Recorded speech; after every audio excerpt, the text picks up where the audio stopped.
Hey everyone. So as you know, the Forge tool system just recently released in the English server, and I'm gonna tell you how it works. So let's start at the beginning. Go to your home and run all the way to the bottom. Over here you will see your mines.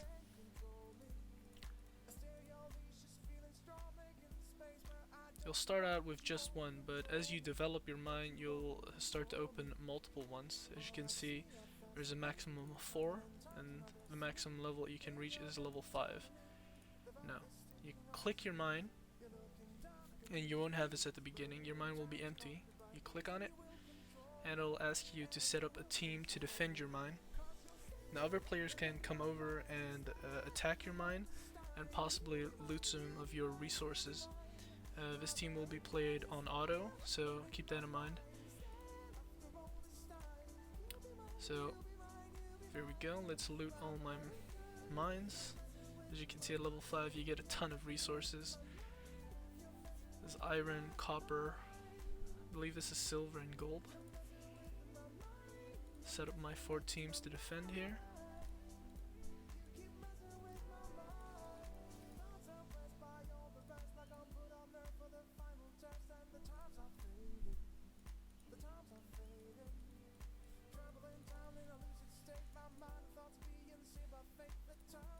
There we go.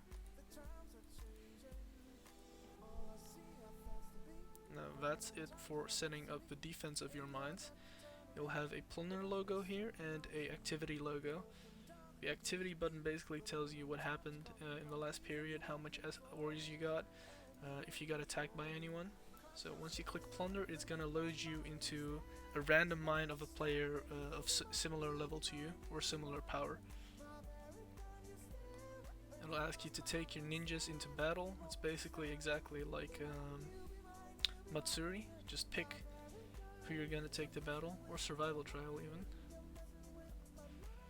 There you go. We've entered the mine of a player who only has one team set up, so this tells me that this is a new player. He only has one level 4 mine. If you hover over here, you can see how much resources you can get by plundering them. Now for the sake of demonstration, I'm going to plunder him, but usually I would refresh until I get somebody with multiple mines, because then you know they've been working hard. So I'm going to attack them. The click box here is a little bit messy. Here we go. So as you can see, the very basic blitz team setup, because that's best for trying to kill the enemy as soon as possible, especially on auto, because there's pretty much nothing they can do about it. There's no retreat button, keep that in mind. You have 2 minutes to set up your team, and that's it. So I'm just gonna skip ahead here, because I know I'm gonna win this battle. There you go, and now you get the resources. You can press the Fang button, but what I like to do is go to here, and this is basically sending them a little message that you plunder them. Now I'm not sure if it helps at all, but personally I like to believe that the reward possibilities are better if you do this. So I'm gonna send them explosive tags, 5,000 coins. There you go, and now you get the option of free select rewards. They're flipped over like TI, so you're not sure what you're gonna get. Let's go for the left one. Oh, nice, I got the blue essence. Usually you want to go for the essence, because that's the rarest possible drop. There's a blue, an orange, and a gold one, but we're gonna get to that later. Now, that was it for the mine system. What's next? Well, obviously the treasure tool system. And obviously they do work together, because they were released at the same time. This is my overview of the weapons I have unlocked, but let's not get to that yet. This is the forging system. Now, you want to forge a weapon that gives the stats that you need. In China, currently our meta is building 3 ropes and then a defensive gourd, or 4 ropes.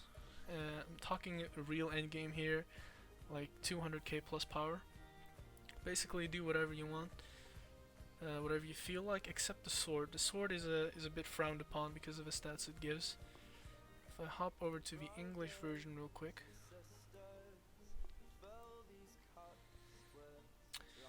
see that these are the stats they give. This is not entirely the case. The fan will give you ninjutsu and resistance. The sword will give you attack and defense.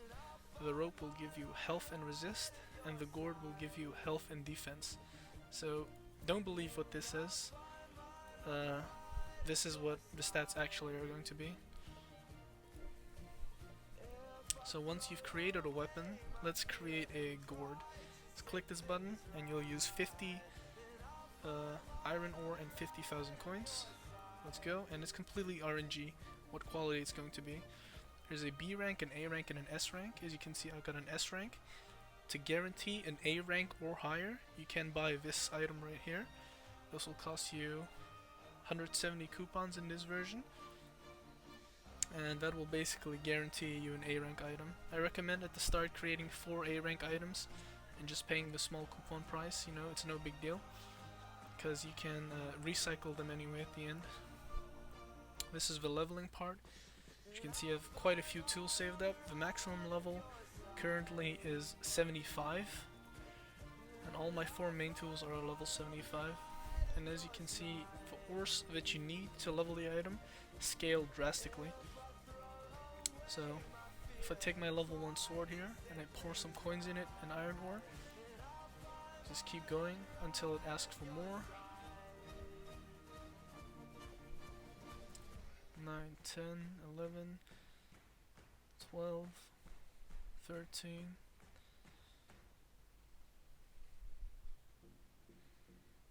Oh, you get the gist of it. Basically, it's eventually gonna start asking for better ore.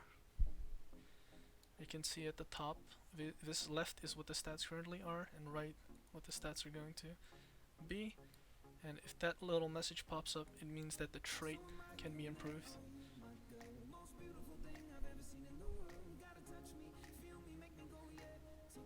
Boy, this is taking a while.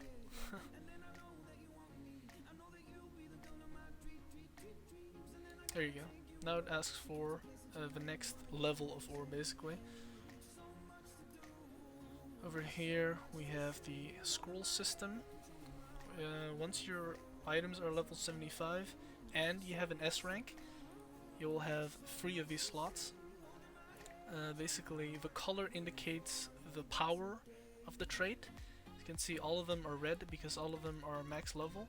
On an A rank item you will only have 2 traits, and on a blue B rank item you'll only have 1 trait. So that's obviously why S rank is the best. As you can see, it's level 38, so if only 1 purple and these 2 are blue. That means the maximum level of these traits are limited by your item level. So you gotta up this level, this 38 here, needs to be higher to make the possible level of these traits higher. Well, since they're all level 75, I've maxed them. This is the scroll system. You basically just drag a scroll in here, and it allows you to get that effect in battle. You can't equip up to 4 scrolls because you can't equip up to 4 items, obviously, but you can only pick 1 ability to use at a time, so you do want to vary. For instance, on this one I'm using a taijutsu and ninjutsu buff, I believe. This one is a defensive one, defense resistance. This one's is a healing one, and this one's also a healing one. The longer it takes to activate, the stronger the ability is. This one, in 3 rounds, I get 8% healed of my entire team, but in this one, it's 4 rounds for 12%. So obviously, the longer you take to activate the skill, the stronger it's going to be. For the next thing, the trait levels by themselves. The trait levels do level exponentially, like crazy, but it's a very expensive system to do. So this is my level 10 trait, and all of these give different stats. All I currently have researched are the rope and the fan. You can see the rope traits are initiative, life, critical, and injury. And the fan traits are Initiative, Critical, Ninjutsu, and Combo. So if I go over to the traits, let's pick the lowest one. This one's level 2. So you have these 3 tiers of essences: blue, purple, and gold. And you can see the 1200 there says how much experience it'll give.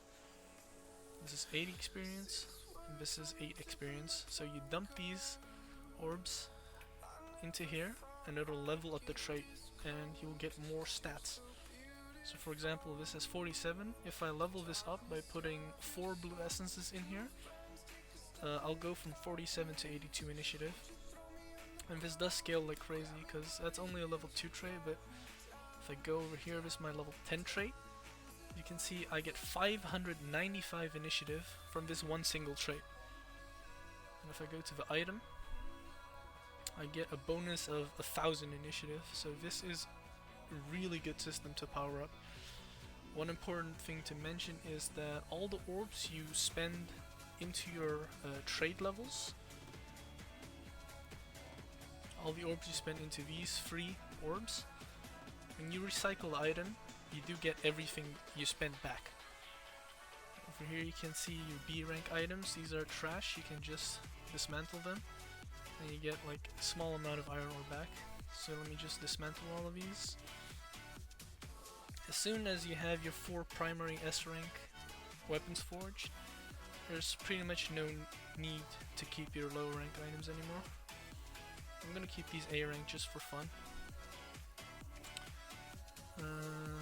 Yeah, that's basically the entire system. And if I'll go into a battle real quick.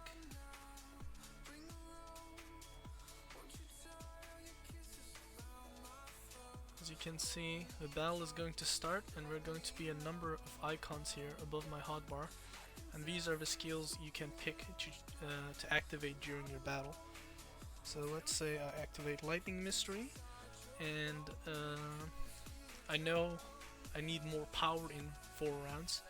I hover over this and I select the power icon, and then in 3 turns after this turn, this buff will activate, and then the ninja tool is going to pop up. I'm just gonna fast forward it a bit.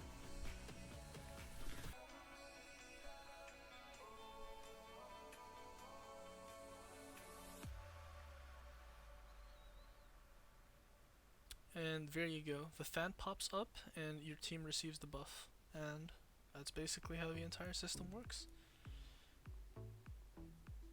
Good luck and have fun out there.